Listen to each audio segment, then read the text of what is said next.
បា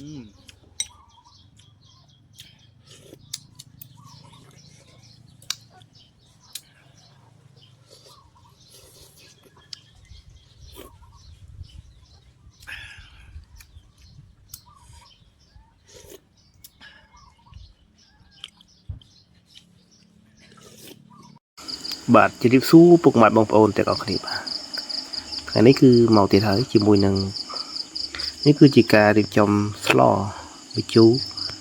ត្រីរ៉ស់ជាមួយនឹងបន្លែព្រុសបងប្អូនស្គាល់ដើមព្រុសឯងខ្ញុំមកនៅស្រុកនេះគឺ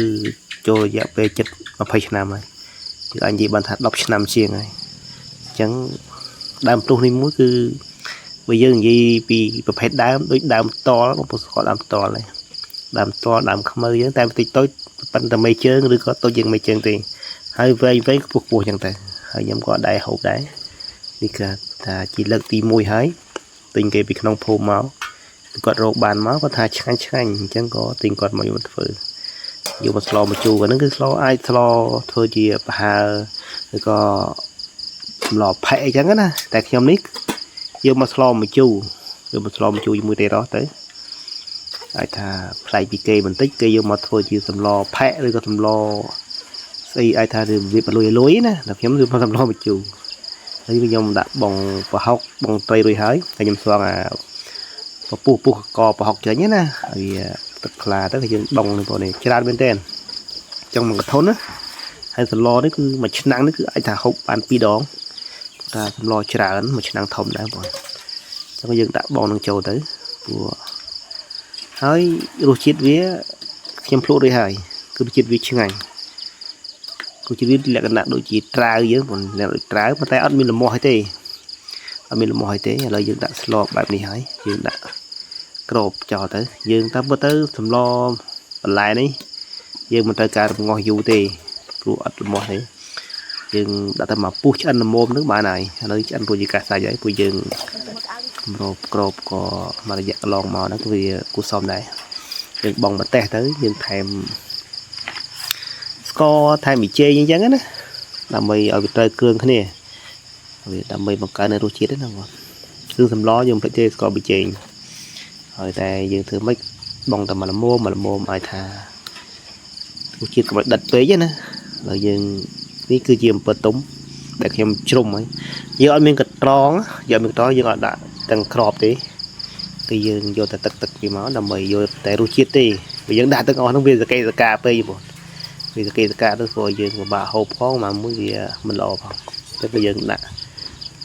យកទឹកទៅបានហើយដល់ពេលដែលយើងដាក់បែបនេះយើងភ្លក់មកព្រោះថាឆ្អិនរួចអស់ហើយបងឆ្អិនរួចហើយយើងនៅត្រូវការតែប្រើគ្រឿងទេស្ករប៊ីចេងអញ្ចឹងទៅបើអញ្ចឹងទៅវាដូចរាល់ជាការស្រេចហើយឥឡូវយើងឆ្ងាញ់ទៅហើយ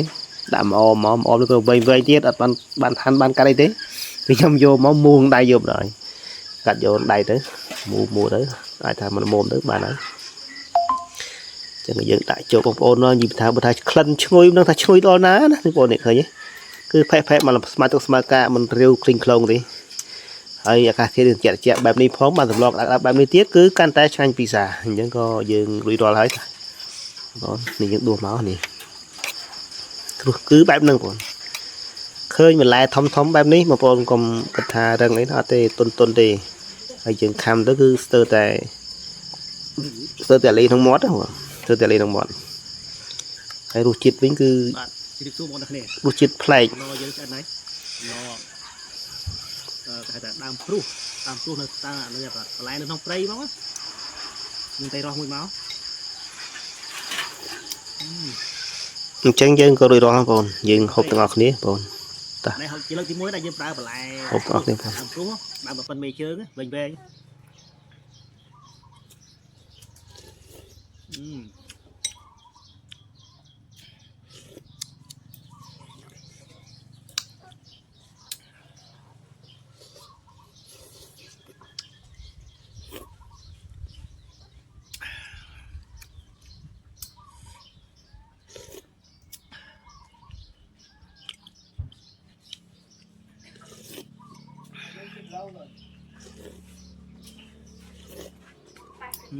ឆ្ងាញ់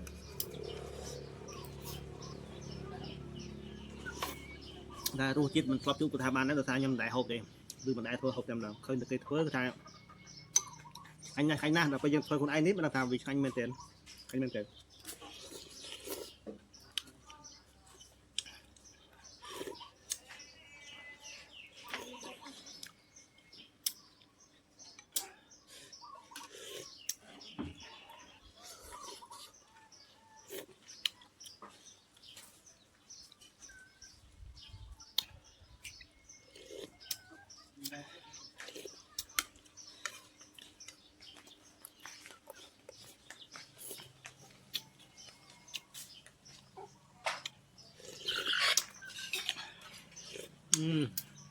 chanh có cây men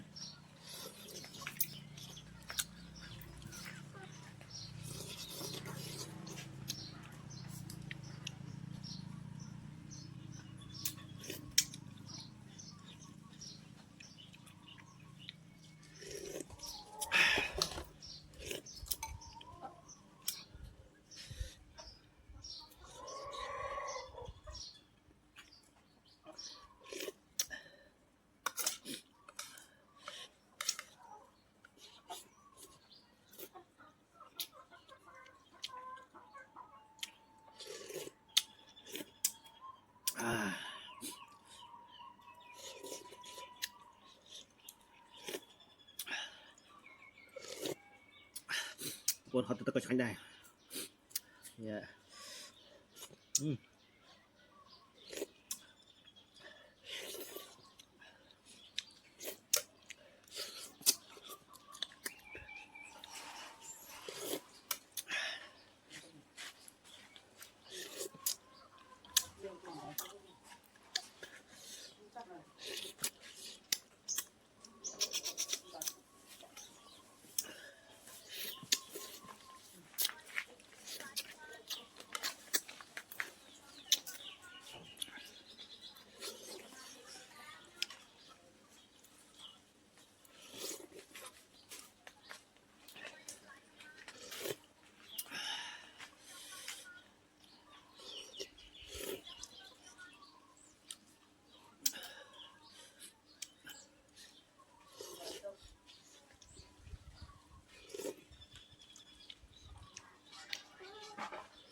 ឆ្ងាញ់បាយ